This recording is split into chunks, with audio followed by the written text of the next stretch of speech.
மிகப்பெரிய ஜனநாயக நாடான இந்தியாவை அடுத்த 5 ஆண்டுகளுக்கு ஆளப்போவது யார் என்பதை தீர்மானிக்கும் நாடாளுமன்ற தேர்தல் நிகழ்வுகளை துல்லியமாக படம் பிடிக்கும் அடுத்த கட்ட முயற்சியில் களம் இறங்கியிருக்கிறது புதிய தலைமுறை. இதற்காக நமது செய்தியாளர்கள் நாட்டின் மூலை முடுக்கெல்லாம் பயணம் செய்து அங்குள்ள நிலவரத்தையும் மக்களின் மன ஓட்டத்தையும் படம் பிடித்து வருகின்றனர். முதல் கட்டமாக நாட்டின் வடகிழக்கு மாநிலங்களுக்கு நமது செய்தியாளர்கள் ஹசப் மற்றும் மகாலிங்கம் பொன்னுசாமி ஆகியோர் சென்றிருக்கின்றனர். அவர்கள் அங்கிருந்து தரக்கூடிய நேரடி தகவல்களை கடந்த திங்கட்கிழமை முதல் பார்த்து வருகிறோம். சிக்கிம், நாகாலாந்து, மேகாலயா ஆகிய மாநிலங்களின் அரசியல் கள நிலவரங்களை கடந்த நாட்களில் பார்த்தோம். இன்று நாம் பார்க்க போவது மணிப்பூர்.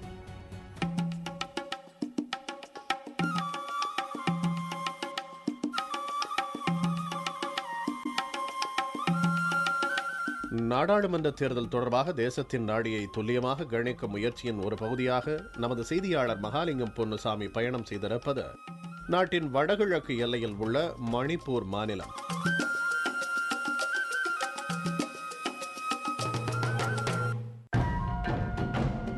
அடிக்கடி செய்திகளில் அடிபடும் இந்த மாநிலத்தின் கிராமங்கள், பெருநகரங்கள், பழங்குடியினர் வசிக்கும் பகுதிகள் உள்ளிட்டவற்றுக்கு பயணம் செய்திருக்கும் மகாலிங்கம் மணிப்பூர் பற்றிய பல சுவையான தகவல்களையும் அவற்றின் பின்னணிகளையும் சேகரித்திருக்கிறார்.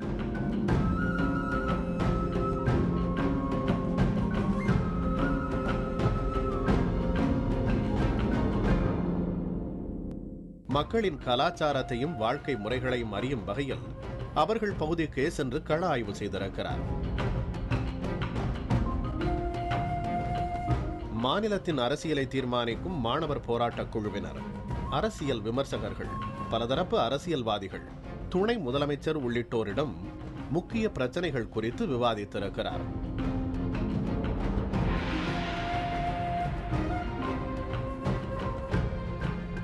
நாட்டின் பாதுகாப்புக்கும் மனித உரிமைக்கும் இடையே நடக்கும் மிகச் சிக்கலான உணர்வு ரீதியிலான போராட்டங்களை பற்றிய தகவல்களையும் மகாலிங்கம் திரட்டியிருக்கிறார்.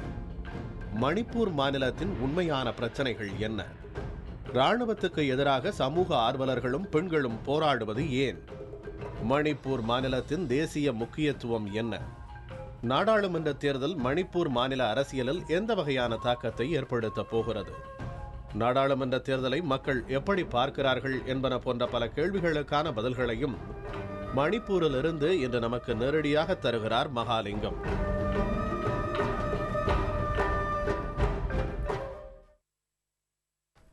சர்வதேச எல்லைப் பகுதி, அரசியல் ரீதியாக முக்கியத்துவம் வாய்ந்த மாநிலம் போன்ற சிறப்பம்சங்களை கொண்ட மணிப்பூர் மாநிலம் பற்றிய ஒரு அறிமுகத்தை முதலில் பார்க்கலாம். இந்தியாவின் வடகிழக்கு எல்லையில் மியான்மர் நாட்டை ஒட்டி அமைந்துள்ளது மணிப்பூர் மாநிலம். இந்தியாவின் சுவிட்சர்லாந்து என்று அழைக்கப்படும் மணிப்பூர் அற்புதமான இயற்கை அழகை கொண்டது. இதன் காரணமாகவே இந்தியாவின் பொன்னகை என்று இந்த மாநிலத்தை வர்ணித்தார் ஜவஹர்லால் நேரு. இம்பாலை தலைநகராக கொண்ட மணிப்பூரின் அலுவல் மொழிகள் மணிப்பூரி மற்றும் ஆங்கிலம். 2011ஆம் ஆண்டு கணக்கெடுப்பின்படி மொத்த மக்கள் தொகை 27,21,000 கடந்துவிட்டது. மொத்த மக்கள் தொகையில் 80% மக்கள் மெய்தி என்ற பூர்வகுடி இனத்தினர். பள்ளத்தாக்கை சுற்றி அமைந்திருக்கும் மணிப்பூரில் 60% பேர் பள்ளத்தாக்கு பகுதியில்தான் குடியிருக்கிறார்கள். மற்றவர்கள் மலைப்பிரதேசத்தில் வசிக்கிறார்கள். தலைநகர் இம்பாலில் குறிப்பிடத்தக்க எண்ணிக்கையில் தமிழர்கள் வசித்து வருகிறார்கள்.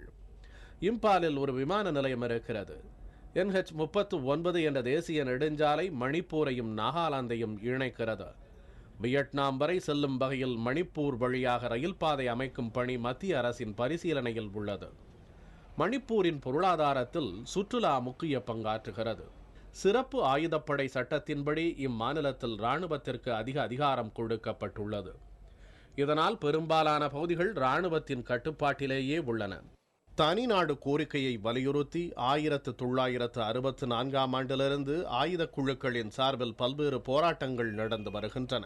ஈரோம் ஷர்மிளாவின் தொடர் உண்ணாவிரதம், டெல்லியில் மணிப்பூரை சேர்ந்த மாணவன் அண்மையில் தாக்கப்பட்டது உள்ளிட்ட சம்பவங்கள் பிரிவினைவாதத்தை மீண்டும் தலைதூக்கச் செய்துள்ளன. நிர்வாக அடிப்படையில் 9 மாவட்டங்களாக பிரிக்கப்பட்டுள்ளது மணிப்பூர். காங்கிரஸ் கட்சியைச் சேர்ந்த ஓக்ராம் இபோபி சிங் கடந்த 12 ஆண்டுகளாக இந்த மாநிலத்தின் முதலமைச்சராக உள்ளார். இங்கு 2 மக்களவை தொகுதிகள் உள்ளன. இவை இரண்டிலும் காங்கிரஸ் கட்சியை சேர்ந்தவர்களே எம்பிக்களாக உள்ளனர். மணிப்பூரில் மொத்தமுள்ள 60 சட்டப்பேரவை இடங்களில் 42 இடங்கள் காங்கிரஸ் கட்சியின் வசம் உள்ளன. திரிணாமுல் காங்கிரஸ் கட்சிக்கு 7 எம்எல்ஏக்கள் உள்ளனர். தேசிய கட்சிகளான காங்கிரஸ் மற்றும் பாரதிய ஜனதா கட்சி தவிர federal party of Manipur, Manipur மக்கள் கட்சி, நாகா தேசிய கட்சி ஆகியவை இந்த மாநிலத்தில் ஓரளவு செல்வாக்கு பெற்றுள்ளன.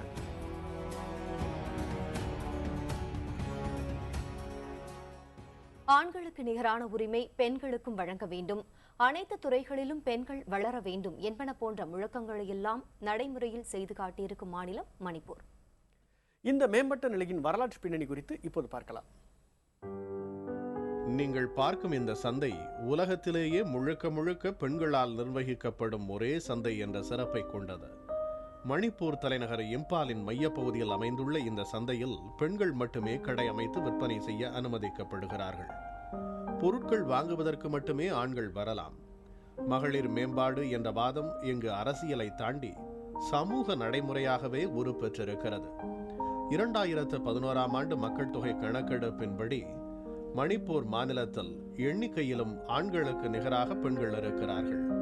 தமிழகத்தின் மகளிர் சுய உதவிக் குழுவினை போன்ற பயன்கொண்ட இந்த சந்தை பல தலைமுறைகளாக தாய்வழி சமூகமாகவே மணிப்பூர் பழங்குடியினர்கள் வாழ்ந்து வருகிறார்கள் என்பதற்கு உதாரணமாக திகழ்கிறது. பெண்களுக்கு சம உரிமை வழங்குவது பற்றி அனைவரும் பேசி வரும் நிலையில் அதை நெடுங்காலத்துக்கு முன்பே கடைபிடித்து வரும் மணிப்பூர் மாநிலம் இந்த விஷயத்தில் உலகத்துக்கே முன்னோடியாக திகழ்ந்து வருகிறது. தமிழகத்தில் கர்ப்பத்தில் இருக்கும் குழந்தை பெண் என்றால் கருவிலேயே அழுக்கும் பழக்கம் இன்னும் கூட சில மாவட்டங்களில் நடைமுறையில் இருக்கிறது. ஆனால் மணிப்பூரை பொறுத்தளவுக்கு கர்ப்பத்தில் இருப்பது ஆண் குழந்தை என்றால் அழிக்கும் பழக்கம் இந்த மாநிலத்தில் இருப்பது விசித்திரமாக இருக்கிறது. புதிய தலைமுறைக்காக மணிப்பூர் தலைநகர் இம்பாலிலிருந்து ஒளிப்பதிவாளர் மதன் மற்றும் உதவியாளர் தினேஷுடன் மகாலிங்கம் பொன்னுசாமி.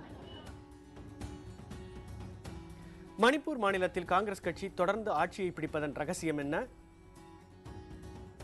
வரும் நாடாளுமன்ற தேர்தலில் பாரதிய ஜனதா கட்சி வகுத்திருக்கும் வியூகம் என்ன என நமது செய்தியாளர் மகாலிங்கத்தோடு மணிப்பூர் துணை முதல்வரும் பாரதிய ஜனதா கட்சியின் வேட்பாளரும் பகிர்ந்து கொண்ட தகவல்களை ஒரு சிறிய இடைவேளைக்கு பிறகு பார்ப்போம். இது நாட்டின் நாடி கணிப்பு.